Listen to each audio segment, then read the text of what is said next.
Now,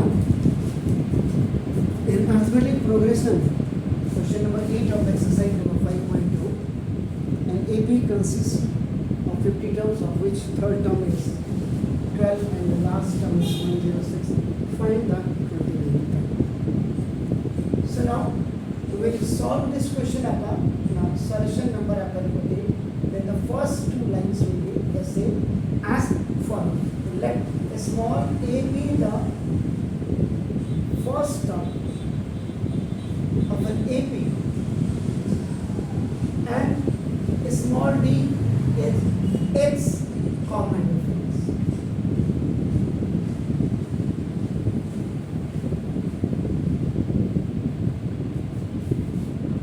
Now, अब यहाँ पे सबसे बड़ी बात समझने वाली क्या है? AP consists of 50 terms.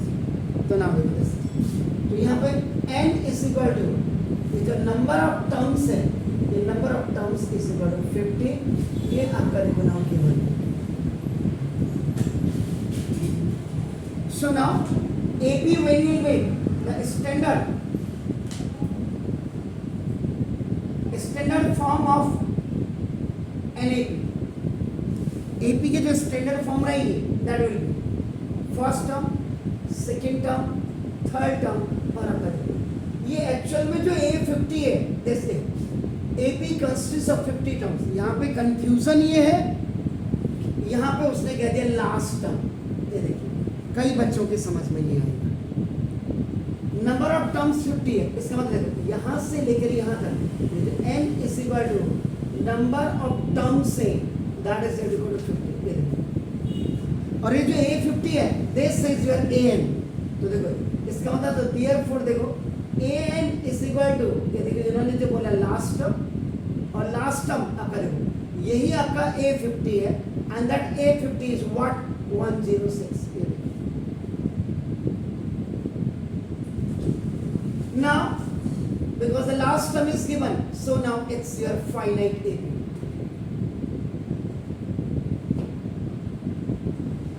अब आप क्लियरली इसको देखना चाहेंगे.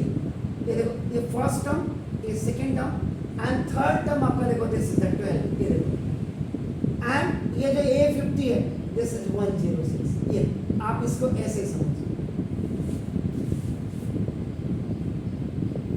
दिमाग के अंदर पूरा ब्लॉक बन करके चलना चाहिए ना. क्या कह रहे हैं आप, क्या समझ रहे हैं? तो AP जो है ये जो AP बनी है ये 50 टर्म्स से मिलकर के बनी है.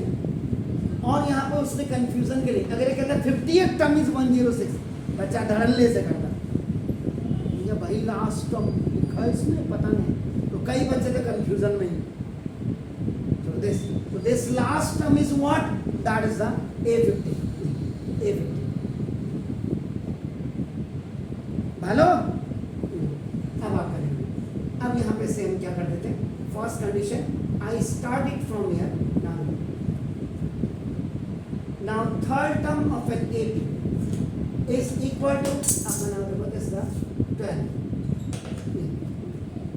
It's given. ये भी गिवन था. That was also given. So now third term is what? A3. A3 is equal to अपना नाम देखो दिस. A3 को आप क्या लिखते हैं? या exactly A plus 2D is equal to आपका 12.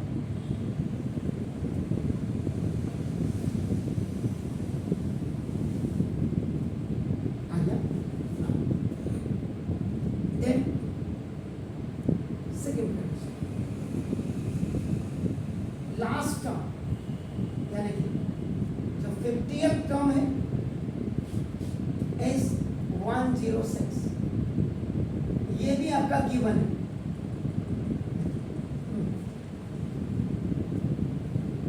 तो ना last term is what A50.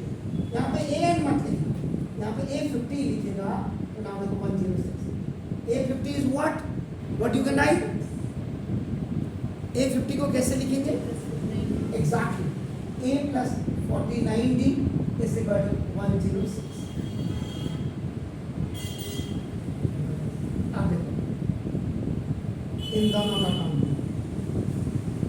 This is 1A and this is 1A. तो दोनों आपका द कोफिशिएंट आर सेम, तो you have to use here easily the eliminating method. So now तो यहाँ पे आप लिखेंगे solving equation number 2 and equation number 4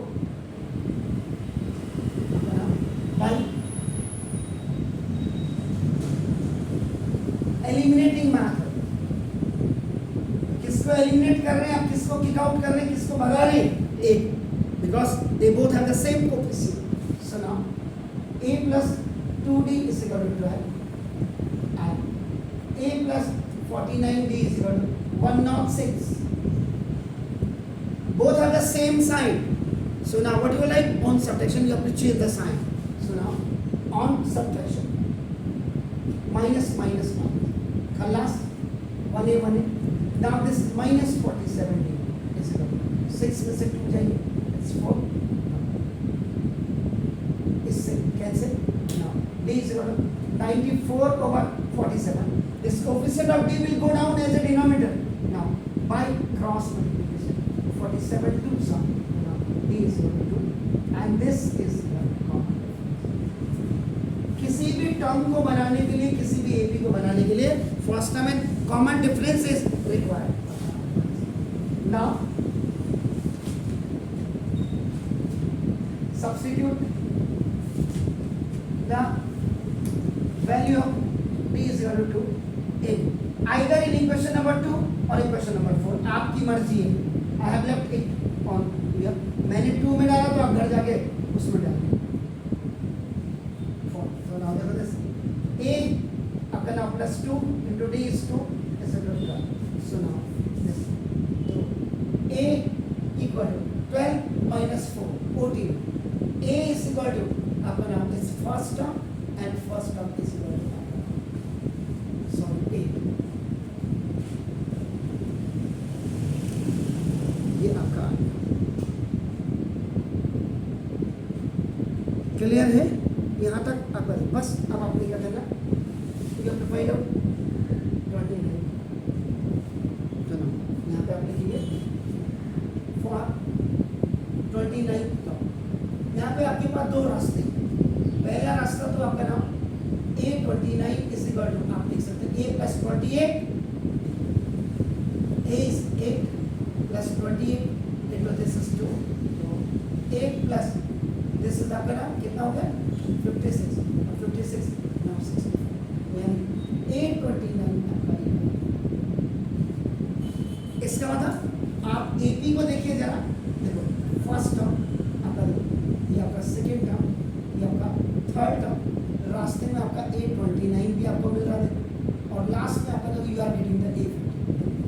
तो ना AP is equal to first term आपका देखो 8 होगा, आप a2 की जगह में a plus 1d से वैल्यू रख देना।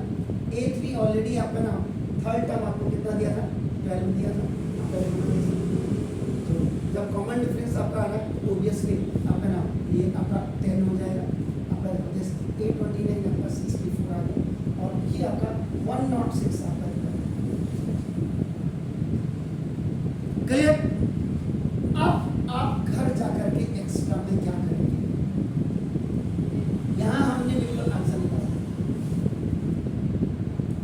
आप इसमें सम ऑफ 29 टर्म निकाल सकते हैं, आप इसमें सम ऑफ 50 टर्म्स निकाल सकते हैं, यानी S29 आप निकाल सकते हैं, S आपका 50 आप निकाल सकते हैं।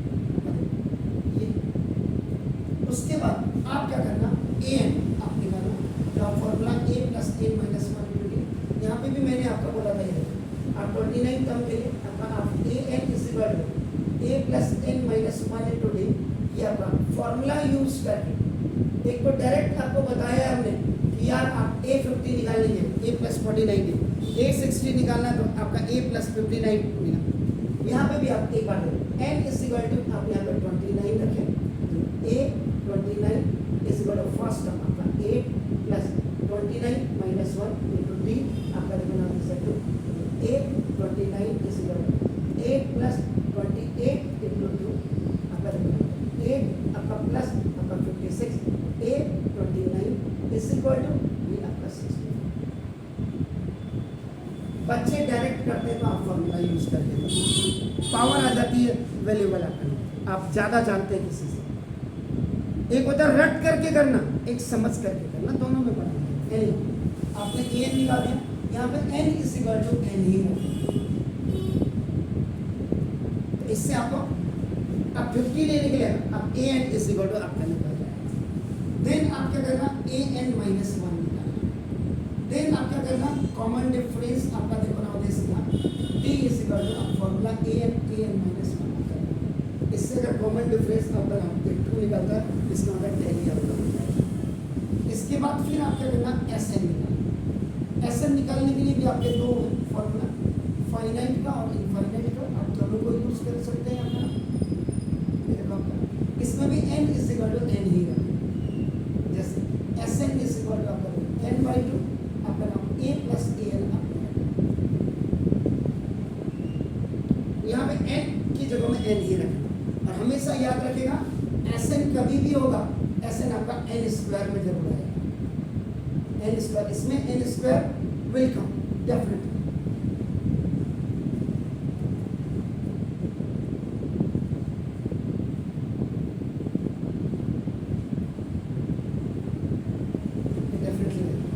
इसके बाद आप क्या करिएगा, देन आपने क्या करना, एस एन माइनस 1 निकालना, और उसके बाद आप a n is equal to s n minus s N.